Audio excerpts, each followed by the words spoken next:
Hello guys, അപ്പോൾ കുറച്ച് ദിവസമായിട്ട് ഞാൻ വിചാരിക്കുന്നു അപ്പുമായിട്ടൊന്ന് പുറത്തു കൊണ്ടുവന്നു. അങ്ങനെ ഇന്നലെ അപ്പുമായിട്ട് ഞാനൊന്ന് വേളി വരെ ഒന്ന് പോയി.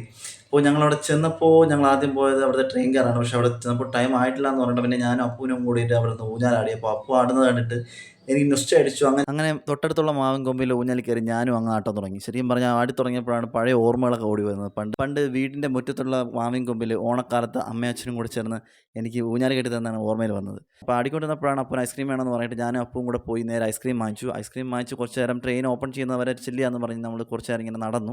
ശരിക്കും പറഞ്ഞാൽ ഫാമിലി ആയിട്ടും ഫ്രണ്ട്സുമായിട്ടൊക്കെ വന്നിട്ട് ചില്ല് ചെയ്യാൻ പറ്റിയ ഒരു ഏരിയ തന്നെയാണ് വേളി എന്ന് പറയുന്നത്. ശരിക്കും പറഞ്ഞാൽ തിരുവനന്തപുരക്കാർക്ക് പ്രത്യേകം പറയേണ്ട കാര്യമില്ല, തിരുവനന്തപുരക്കാർക്ക് അതൊക്കെ അറിയാം. അങ്ങനെ കുറച്ച് നേരത്തിന് ശേഷം ഞാനും അപ്പവും കൂടെ നമ്മൾ ട്രാവലിംഗ് സ്റ്റാർട്ട് ചെയ്തു. നമ്മളെ ട്രെയിനിൽ അങ്ങനെ ട്രെയിൻ സ്റ്റാർട്ട് ചെയ്തു.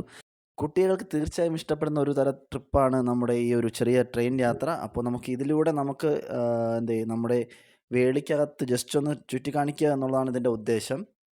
അങ്ങനെ മൊത്തത്തിലെല്ലാം ചുറ്റിക്കറങ്ങി ഒരു 15 മിനിറ്റിനകത്ത് നമ്മൾ അങ്ങനെ ഫുൾ ഏരിയ കവർ ചെയ്ത് അങ്ങനെ നമ്മൾ വീണ്ടും തിരിച്ച് നമ്മുടെ ആ ഒരു ട്രെയിൻ സ്റ്റാർട്ട് ചെയ്തിരുന്ന എത്തി.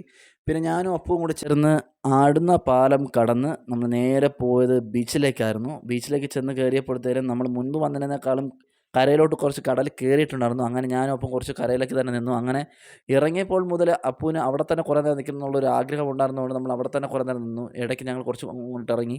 പിന്നെ ഞാനും അപ്പവും കൂടെ ഒരു മണി വരെ അവിടെ നിന്ന് ചില്ല് ചെയ്തു. അങ്ങനെ ഇന്നലത്തെ ദിവസം നമ്മൾ ഫുൾ അവിടെ ചിലവഴിച്ച് ഞങ്ങൾ ഈവനിങ് തിരിച്ചു.